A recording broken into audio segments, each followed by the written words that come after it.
Welcome to this week's Security Report. I'm Paul McAdam. Thanks for joining us. 2 ranks injured during the course of their duties were promoted. Corporal Clive Clark, with over 10 years of service and stationed at the Brickdown Police Station, was elevated to the rank of sergeant. Constable Mark Grimmond, who was stationed at Itteringban and was escorting the body of United States missionary when the single-engined aircraft crash-landed at back of Canal Number 2 on the west bank of Damrara, was promoted to corporal. Commissioner Leslie James extended best wishes to the ranks families, noting that their outstanding performance would always be rewarded by the force.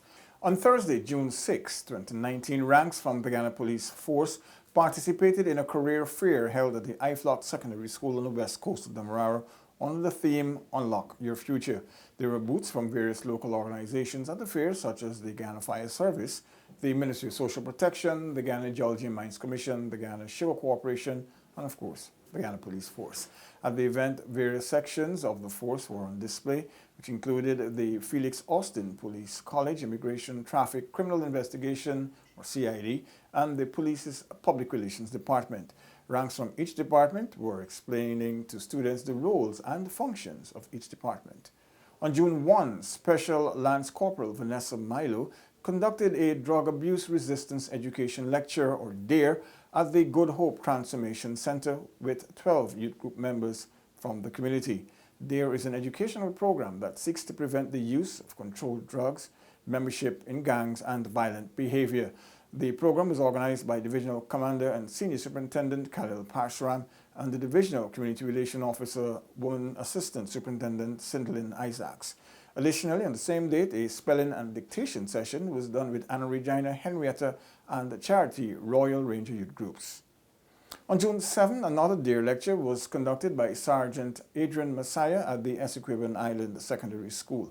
On June 7 also, Sergeant Orrin Davidson and other ranks conducted road safety lectures at the Queenstown Primary, Queenstown Nursery, Taymount Manor Primary, Taymount Manor Nursery, CV Nunes Primary, and Sparta Primary Schools, respectively.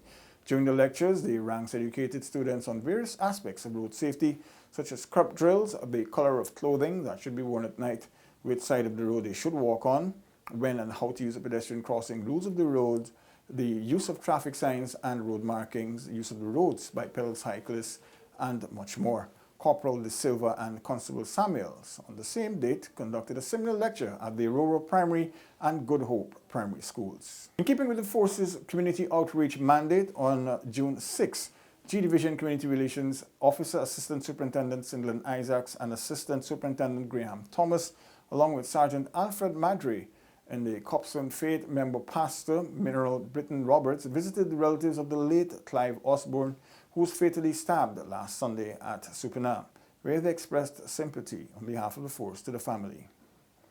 Shafin Donnet, a 35-year-old resident of Maddy Region 8, was remanded to prison on June 10 for allegedly trafficking in 220 grams of cannabis in a Kotex panty liner box.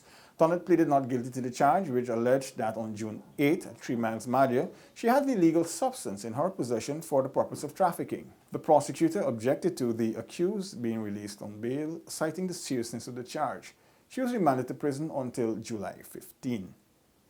22-year-old Jonathan Boudan was on June 10 sentenced to serve 25 years imprisonment for the fatal beating of 40-year-old Ramesh Manpo. According to reports, at that time, Boudan was 19 years old and involved in a relationship with Mambo's 16-year-old niece. On October 25, 2016, there was a scuffle between the two men when Mambo objected to the relationship due to the age gap. Boudan armed himself with a cricket bat and dealt the other man several lashes to the head. He died days later, at the Georgetown Public Hospital. A 35-year-old man wanted by the police and linked to several Berbice crimes was on June 10 charged for the 2013 murder of Tulsiki Marshall of James Street, Alboystown. Muammar Jabbar, known as Christopher Haynes, formerly of James Street, Alboystown, Georgetown, appeared at the Georgetown Magistrates Court. It was alleged that on August 20, 2013 at James Street, Jabbar, armed with a knife, murdered Marshall. He was arrested by the police whilst on remand in Berbice under the fake name of Christopher Haynes. The case was postponed for a progress report to June 24, and Jabbar was remanded to prison until then. An Agricoli East Bank Demerara resident was on June 7 sentenced to 3 months imprisonment for hitting his elderly aunt with a piece of wood to her foot. Ian Thompson appeared at the Georgetown Magistrates Court and admitted that on May 6 at Agricola he inflicted grievous bodily harm to Lenora Torrington. He was sentenced to 3 months imprisonment for the bodily harm charge and fined $10,000 on the latter charges. Minister of Citizenship Winston Felix is urging members of the public traveling to and from Suriname through East Berbice Quarantine Region 6 that pursuant to Section 10, Chapter 3 and Section 7, Chapter 2 of the Immigration Act, Chapter 1402, persons entering and leaving Guyana are obligated to present themselves to immigration officers for processing. Minister Felix said the absence of the MV Canaima from regular service does not preclude persons from observing the law. He said, quote, persons arriving must first ensure that they check with the immigration office on departing Suriname and report to the immigration on arrival in Guyana. Failure to do so, if caught, will expose you to prosecution, end of quote. Immigration processing in East Berbice Quarantine Region 6 is currently being done at the immigration offices located at Republic Square, Springlands, or Port Molson Creek. As such, the minister is calling on all members of the public to observe the law. Bookie of the Criminal Investigations Department was crowned Miss Guyana Police Force Headquarters on Saturday, June 8 at the Police Officers Mess Annex in Yonge Street, Ivleary. The pageant, hosted by the Ghana Association of Women Police, GAWP, sought to identify a beautiful and intelligent delegate to represent police headquarters at the upcoming Miss Guyana Police Force pageant slated for August 9, 2019 at the National Cultural Center. That pageant will be held as part of the Force's 180th anniversary celebration activities. Ms. Bookie also captured the Miss Congeniality, Miss Best Talent, and Best Gang awards. Miss Commissioner's Office, Constable Whitney Clark, won the first runner-up and the Most Intelligent Award, followed by second runner-up, Miss Ghana Police Force Cooperative Credit Union Constable Kanisha Haywood. Miss Force Control, Lance Corporal Shanna Rodney, placed third runner-up, and Corporal Faith Troyer, Miss Felix Austin Police College, won the Best Smile and People's Choice Awards. Best Business Wear went to Miss Quartermaster Store, the Sergeant Starmin Chichester Sutton, while the Best Sportswear went to Miss Central Immigration Office, Corporal Katisha Pilu. Other delegates included Miss Tactical Services Unit, Constable Tatisha Prince, and Miss General Office, Lance Corporal Tiffany Carto. On June 10, 2019, Sergeant Kenyatta Bishop of Traffic Headquarters, attached to the education sector, conducted a lecture at the Christchurch Secondary School. The lecture was focused on road safety practices such as safety rules for pedal cyclists, pedestrian crossing, and curb drills. He also gave a lesson on discipline, consequences of good and bad decision making, having good role model characters, the consequences of loitering on the roadways during and after school, and suicide. In their efforts to continue strengthening the relationship with stakeholders and residents and improving the services of the Ghana Police Force, the commander of G Division, Senior Superintendent Khalil Pashram, and his team on Friday, June 7, held a face-the-community meeting with residents of Wakenham at the NDC office. During the meeting, the commander and his team briefed those present on some of the programs and initiatives that they have been conducting in schools across the division, and such as the day program and road safety lectures, and the adoption of potential playfields in the community. Assistant Superintendent of Police Sicharan Singh was charged with allegedly engaging in sexual activity with a 13-year-old and was on June 11th committed to stand trial at the High Court. Singh, 31, is accused of raping the child in June of 2018 at his home and is currently out on $250,000 bail. Martin Baker, who abducted his wife in the wee hours of June 4, was arrested on June 7th. He's been slapped with 4 charges, including kidnapping. Baker, 50, of Warren Village, East Berbice, appeared at the Albion Magistrates Court on June 11th, where he was charged with abduction with intent to cause the persons to be secretly confined. He was charged under the Kidnapping Act, Chapter 10, Section 5. He was also charged with common assault, malicious damage to property, and threatening behavior committed on his reputed wife, 27-year-old Danmati Samara, called Jenny, also of Warren Village. Baker was not required to plead to the indictable charges. He was remanded to prison and will make his next court appearance on July 12th. On June 12th, 22-year-old Leon Jordan confessed to 3 rape charges when he appeared before Justice Brasington Reynolds at the Demerara High Court. Jordan opted to plead to the 3 charges and told the court that, quote, it's good to tell the truth when he stood in the sexual offenders court. Particulars of the first charge alleged that on February 2, 2012, in the county of Demerara, Jordan engaged in sexual activity with a 7-year-old girl. The second charge alleged that on January 13, 2016, he engaged in sexual activity with a 14-year-old girl, and a large charge stated that on October 25, he engaged in unwanted sexual penetration of a 24-year-old woman. Jordan was represented by attorney-at-law Maxwell McKay, and the state was represented by prosecutors Sita Bishundial and Abigail Gibbs. The young man told the court that the prison is not a nice place for sex offenders, but he wanted to plead guilty. Justice Reynolds ordered that Jordan undergo a psychiatric evaluation and that a probation report be prepared before his sentencing on June 26. The mother of Shaquille Grant, who was shot dead by police ranks in 2012, is now expected to receive a sum of $28 million from the state. The state agreed to pay the money at the conclusion of the 2014 lawsuit heard before Justice Gina Boussard at the Demerara High Court last Wednesday. Shawnette Adams, through legal representation of attorney-at-law Nigel Hughes, had filed the suit on December 28, 2014 against the state and the police ranks involved in the shooting of her son, which occurred on September 11, 2012 at the Agricola on the east bank of Demerara. After the fatal shooting, 3 police officers, namely Terrence Wallace, Warren Blue, and Jamal Lewis, were jointly charged for the capital offense of murder. In addition, the ex-policeman Wallace, who faced a high court trial, was acquitted in 2015 of the murder charge, whilst his other accomplices, Blue, was killed in the course of a robbery, and Lewis is still on the run. 8 inmates of the Georgetown prison on Wednesday graduated from a 12-week rehabilitative anger management training course.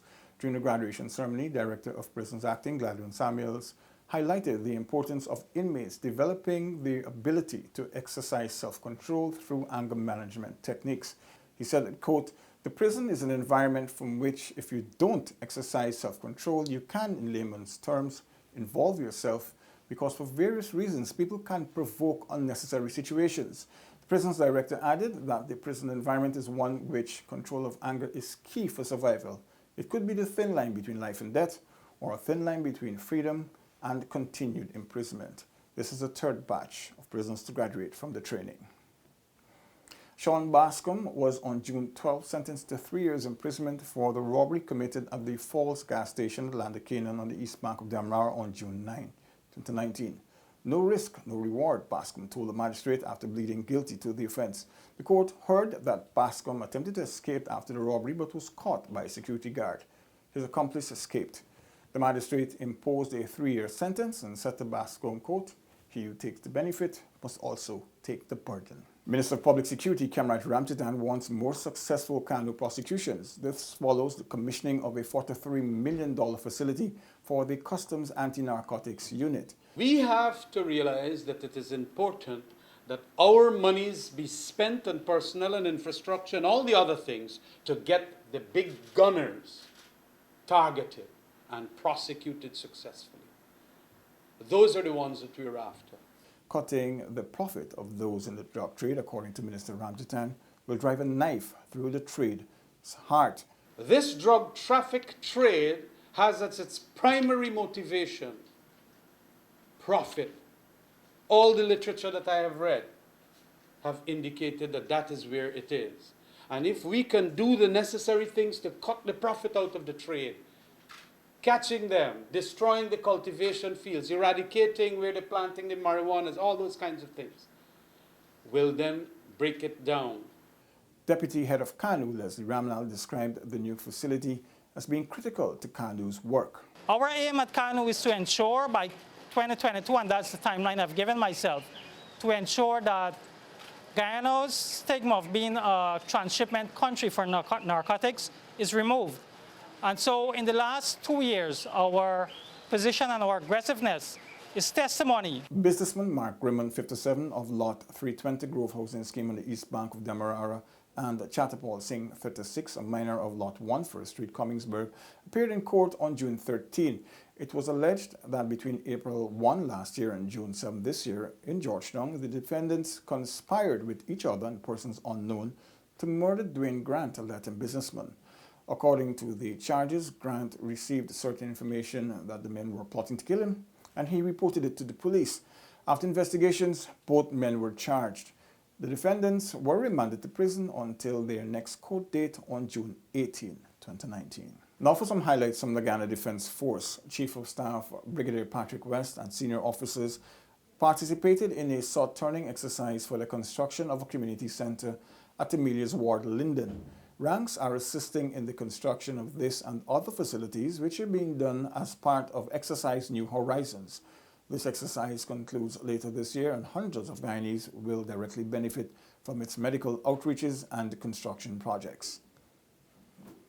The Chief of Staff on June 13 promoted 27 cadets of the Standard Officers Course, or SOC 51, to the rank of ensign following a parade held in their honor at Drill Square Base Camp, Stevenson to Mary. This is the second batch of students to have undergone training on the restructured program, which extends the range of knowledge and skills training for potential officers. The course now lasts for 2 years and focuses on 70% military subjects and 30% academics in the first year, which is reversed in the second. In his address to the ensigns, the brigadier congratulated them on their transition to another phase of their training on their journey to officership. He also told them that they must feel a sense of pride and accomplishment of being daring enough to do what others have failed at. SOC 51 commenced with a total of 64 students.